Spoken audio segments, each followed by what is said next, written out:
do otherwise. They have to be accountable to their followers, their donors, and so on and so forth. So even if you don't think anything is going to come out of it, you have to get to the end. That's the culture here, and so it has to be followed through. Whether anything new will happen, I honestly don't know. So what do we have here? Article says, I won't validate mandate banditry. And he adds, we've lost the battle, there's a war ahead. Obi says that there is no relenting in my quest for justice. And the story says that mixed reactions greet verdict. Yes, you all saw that. APC commends judiciary for strengthening Nigeria's democracy. Winners always say that. We won't contribute to inciting people, northern elders. Court ruling should be respected. CNG will make our position known soon. Afenifere. PEPT ruling is charade. MBF. That's the Middle Belt Forum. I didn't anticipate this kind of negative ruling. Ruling confirms Tinubu as Nigeria's choice. Oyebanji. Verdict has revalidated renewed hope. Akeredolu. By the way, Akeredolu is back. And Akiti, you're welcome back. And he's in Ibadan. He hasn't reported to Akure just yet. Okay. Ruling late justice prostrate. Technicality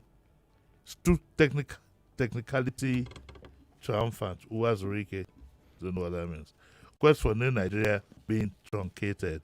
It may be Igbo. Anyway, the story really is that they will go to the Supreme Court, and that had been expected. So we'll see how that pans out. Okay. All right. Let's move on to page 10 of the Daily Trust then.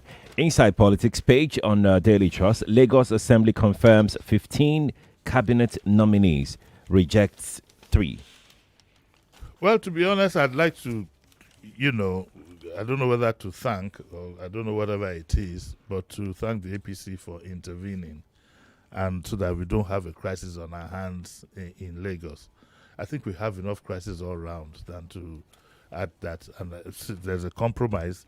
So our good friend, Professor Akin Abawami, has been confirmed, and also Benga Motosho and others, but some were dropped. I think Mrs. Adefisaya was dropped. Well, so all's well that ends well in the interim, and we are glad that, even Obasa, we need to thank you for listening to the voice of the people. That is exactly what, especially, an assembly should be doing, and so all that is. So what we expect now is, I don't want to hit the ground running anymore, because it seems to cause some chaos with everybody wanting to hit the ground running. And my next story will be a typical example of what I'm trying to talk about. So I'll let Sheriff take that so we can go straight into that. But congratulations to all. Mr. Motosho, we are expecting you here. Let the fireworks begin again. He's usually a nice opponent. Well, congratulations.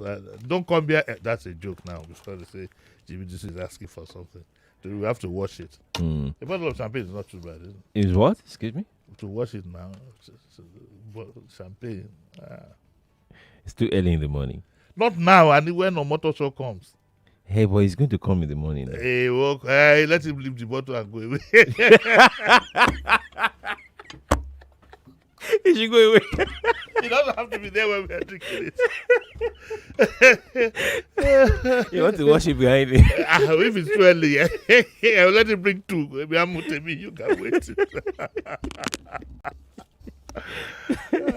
Let's go to the Vanguard. Yeah. We have quite a number of stories, but let's start with page 3 story. FG issues 2-week ultimatum to clear all passport backlogs. Yes, this hit the ground running. I'm beginning to notice something among some of the new appointed ministers, and that impulsive thing that we are worried about the presidency is manifesting in some of the things they're doing. They need to be careful. First, we had Wiki, and now this. This minister, the video showed, was backing at the passport officers sometime during the week. And I would have thought that he would rather sit down, listen, listen to what you're going to be told, and do there's a way you can do a background check to these things. That's what leadership is all about. He went in there smoking and so on and so forth, and now has issued an ultimatum that all passport backlogs should be cleared in 2 weeks. They won't be cleared in 2 weeks because the problems are there. We have it on good information. The problems that plague. It's not just a matter of corruption. It's the problems that have given birth to corruption. We heard that they are done here locally. The parcels are done here locally. The machines are not at optimum whatever, which is quite usual with us. So don't give an ultimatum that you can't really and truly enforce. I would like our ministers to calm down. We know you want to impress us. You want to show that, yes, want to hit the ground running and show them. Things don't, it doesn't work. Things don't work that way, to be very, very honest. More so if you are not a specialist in that area. Had it been some top passport official now that was the Minister of Interior, I'm sure he won't be issuing this kind of. But okay, so today is Friday. Let us see. 2 weeks from now, let somebody do the counting. I'd like to now ask him. Maybe we look for somebody to go apply for a passport and see what it's like. But I'd just like to caution them. So the tribunal has declared President Tinubu president. So there's very little for you to fear, very little for you to want to impress. Just get the job done. Because the same thing now applies to the Ministry of Aviation. It was bedlam in the airports yesterday. According to this report, it says passengers stranded as foreign airlines relocate to MMIA new terminal. And that was on the order virtually of the minister that they should relocate to. Now, these things need thorough planning. In fact, the story here insinuates that initially the foreign airlines did not even bother to, they didn't obey the directive because they couldn't. And that, what do they call this, fan or whatever it is, now had to tinker with the boarding process because the airlines will handle some part of the boarding process, the automated part themselves, and had to force them to go. By the time they got there was bedlam yesterday. If you go look at today's Punch, you see the photograph there is a sorry sight. It's a sorry sight. And I had anticipated this. To be honest with you, I think I know Festus Keyamo fairly well. I knew he'd want to do something like this. It's not his terrain. It really and truly is not. It is not his terrain, and therefore he would have needed to study very, very well, and then let things be done in a very system. There's no rush about these things. If you rush, you get embarrassed. We've seen the rushing about subsidy and so on and so forth. Let everybody now calm down. Okay, and let's get things done in an orderly manner. So there's bedlam in the airport as at yesterday. It says here the Minister of Aviation, Festus Keyamo, had ordered airlines to relocate to the new terminal on October 1, 2023, but FAN on Wednesday forcefully relocated the international carriers to the facility. Now, why would that happen? If the minister says that do it on October 1, why would FAN then forcefully relocate them to the facility? The buck stops on the minister's table. Did he change his mind? It's very unlikely that Sheriff that FAN would have done this without his. Very unlikely. Actually. Very unlikely. You know, and they said that the sudden relocation, unfortunately, came the same day fire raised part of the baggage hall of the MMIA, forcing the agency to evacuate passengers and personnel from the facility. Later on Wednesday afternoon, passengers and airport workers were asked to return to the terminal. However, at about 8 p.m., FAN officials ordered airlines to relocate to the new terminal, but officials of the carriers reportedly ignored the order, a situation that forced FAN to turn off the check-in system. The airlines later relocated to the new terminal to continue their check-in process at about 9 p.m. Now, all of you, those of us who travel, know that 9 p.m. is a crucial time in our airport. For Europe alone, Delta would leave about that time, 10:30. Air France, Lufthansa, KLM, most of the airlines. It's only Virgin that amongst them that would have gone in the morning. I mean, so there'll be chaos. Obviously there'll be chaos. We can do without these things. So we ask, our public officers to tarry a while. You've been declared winners. There's no need to impress anybody. Just you impress us by actually getting the work done in a very tidy manner. There's absolutely no need to rush yourselves. 7:41. If you're just joining us, you're welcome. You can watch us live on Facebook. Yes, we're live there. You can also watch us live on YouTube as well. Nigeria Info 99.3 is how you can be a part of this. Let's return to the Vanguard. Page 14 of the Vanguard has this very interesting story here. Toyota Dream Car Arts Contest. How Oluwademilade conquered the world with waste converter vehicle entry. Yeah, I heard this story yesterday, and I said they should bring the young man to the studio tomorrow. Tomorrow at 9. I just heard the story yesterday. So what has Oluwademilade done? He's won a contest of a car of his dream. It's sponsored by Toyota International. And those who contested were 802 from young and Oluwademilade first. It's remarkable. It's not remarkable. He went to the same primary school that I went. What do you mean? Did you do it? Well, you did not do it now. This is remarkable. But Let me not answer that. but honestly, it's a whole world, 700 and something, and he won the prize. You want to know how much it is? He won $5,000. And so on and so forth. You'll hear the rest of the story tomorrow morning. But congratulations to Oluwademilade Odumu Boni, and congratulations to Corona School. I must add that one. It's okay. Whether you like it or not, I will add it. It's fine. Well, let's go to the news page of the papers right now. We have the Daily Trust news page and the Metro page of the Punch. Oh, by the way, one story dropped out of the there was a PTO story. Yeah. Well, it's very simple. Some professor in the University of Lagos has been charged for rape. That's yes, and he's said to have admitted the crime. Oh, he has admitted That's to it. what I read in the story, that he has admitted to the crime. And I consider it seriously. That's it here. Okay. Unilag Prof to be. It says the Lagos State, our friend Hundeyi has confirmed that an associate prof of Unilag will be arraigned in court for allegedly raping a 20-year-old student at the institution. He's an associate professor of botany. His name is Quadry Hakim. And it was learned that the victim reported the incident to the Inclusive Social Welfare and Empowerment Foundation. The NGO later reported the case to the gender unit of the police command, and swiftly they issued a warrant of arrest for Babalola through the State High Court after the VC had been given a 7-day ultimatum to produce a professor. It was further gathered that Babalola admitted to the crime when he was summoned for questioning by the Vice Chancellor. It's very, very unfortunate. It's unfortunate. I don't know where the world is going. When I think of my professors, I can't imagine where the world is going. If you young babe, no, alone, and then why must he be your student? Yeah. Forcefully.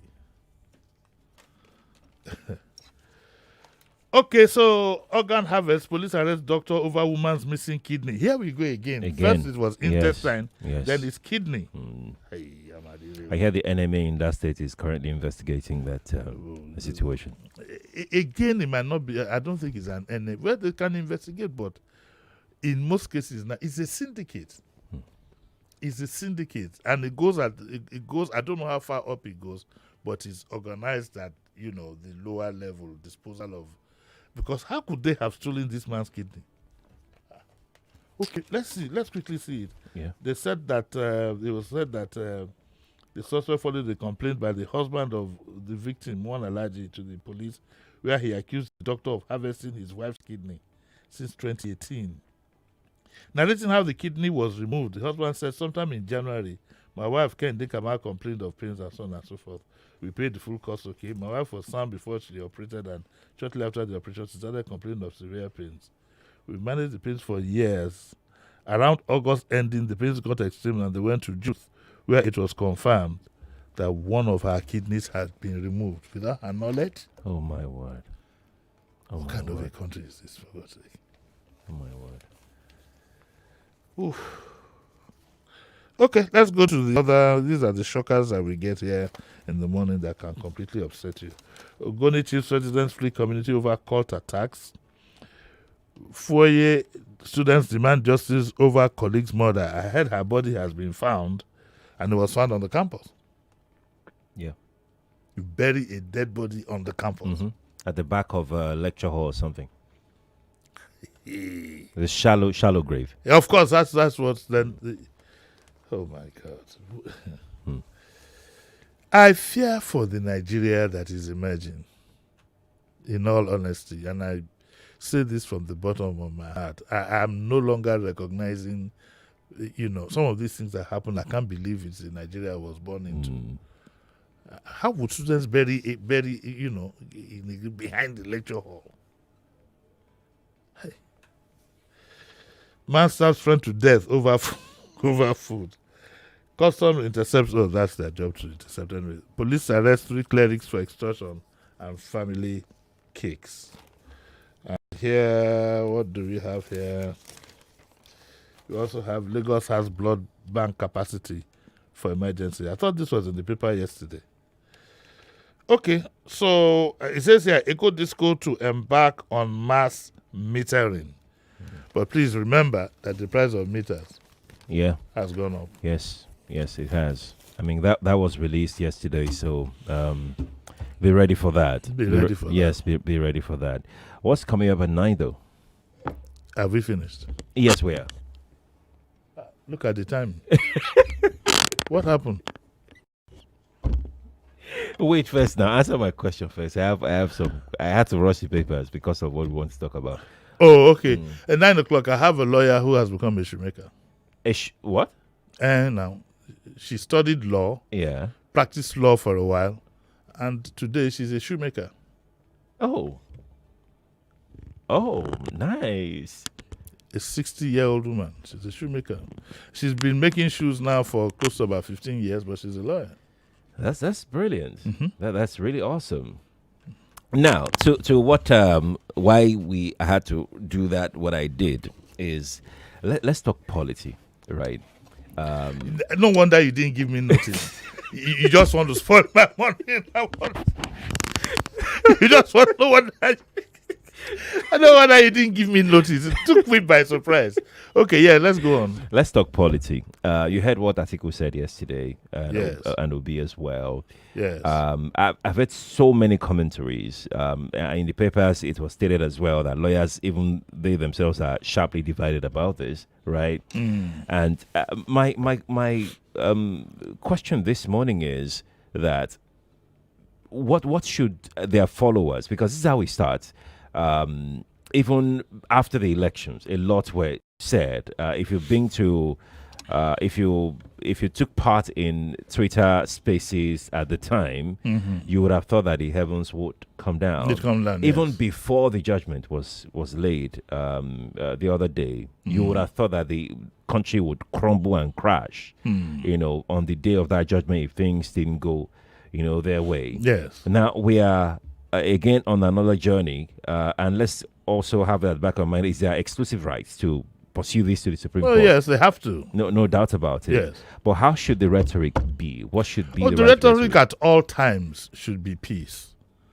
The rhetoric at all times should be peace, no matter how hurt you think you are. But then again, I'm not a politician. People will say, we don't know.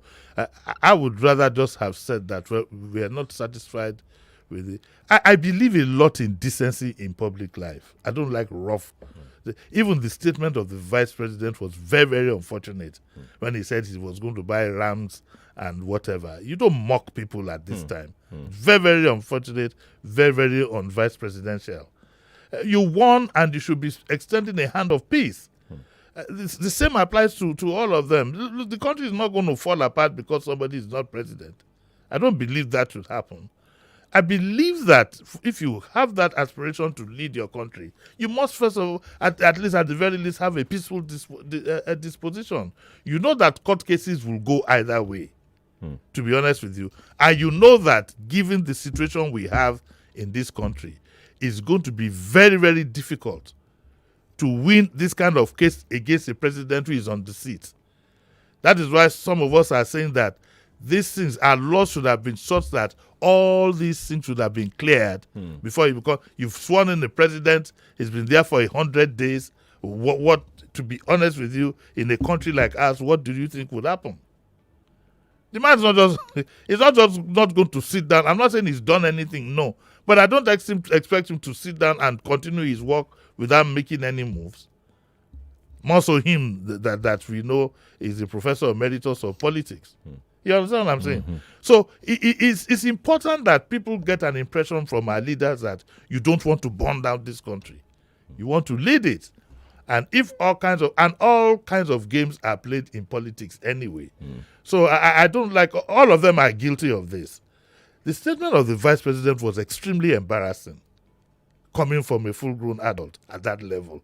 That, oh, you are mocking him. I hope he was misquoted, that you are going to buy him goats and whatever. That was completely unnecessary. Unnecessary. And that's part of the worry. Overnight, when I was thinking, tossing and turning overnight, I was getting so worried. What my worry was even beyond all this, because I have a fair idea what's going to happen at the Supreme Court anyway. That's why when people ask me this one too, it's difficult to defeat. Let's be honest with ourselves. It would have been extremely difficult to defeat a sitting president. Very difficult. But my larger worry is the kind of politicians that we have. If care is not taken, we are going to end up with a one-party state. And that is the bigger problem for me. Some people have said that if it happened in 2015, it can always happen again. If Buhari can defeat Jonathan in 2015. No. When you say things like this, you must look at the dramatis personae. Did I get that one right? That is fossil. You have to look at the people you're talking about. Jonathan is a complete different kettle of fish. Remember that Jonathan became president by accident himself. This man has been preparing for this thing for close to only God knows how many years.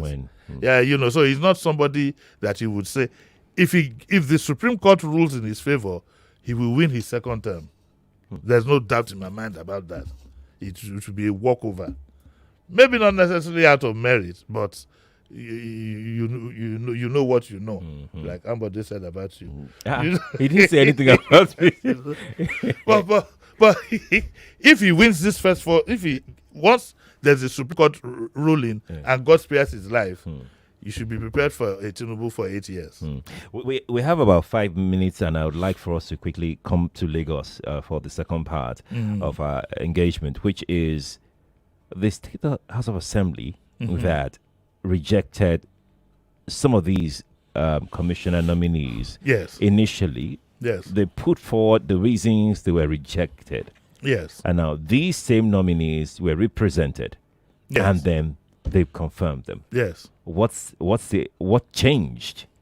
Did the nominees suddenly change their whatever it is that they did? Because that was what the House of Assembly put forward. Can I even add that the speaker insinuated that there was something messy about some of them, and indeed their propaganda machine went around telling us all kinds of stories.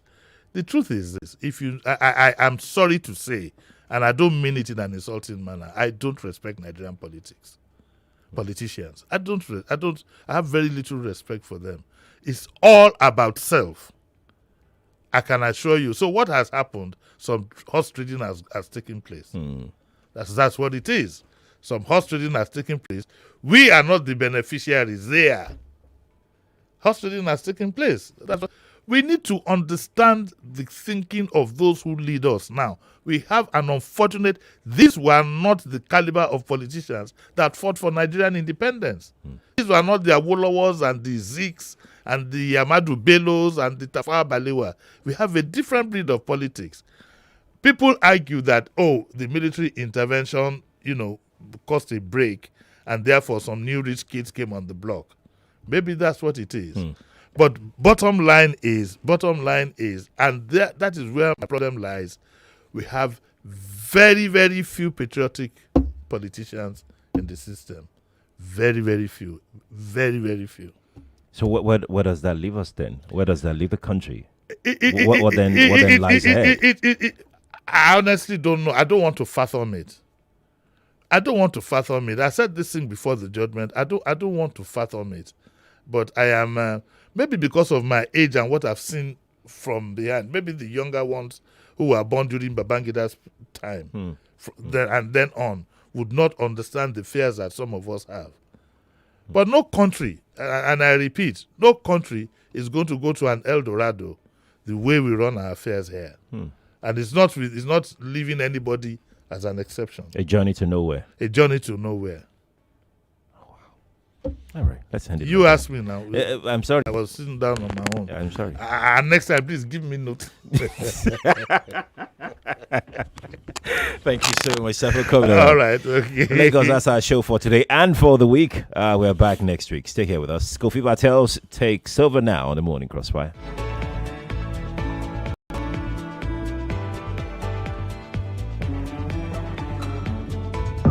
99.3 Nigeria Info. We are more than just radio. Subscribe to our YouTube channel at Nigeria Info FM. Check us out on Facebook at Nigeria Info 99.3. Follow us on Twitter at Nigeria Info FM and on Instagram at Nigeria Info FM Lagos for live updates as it happens. 99.3 Nigeria Info. Let's talk.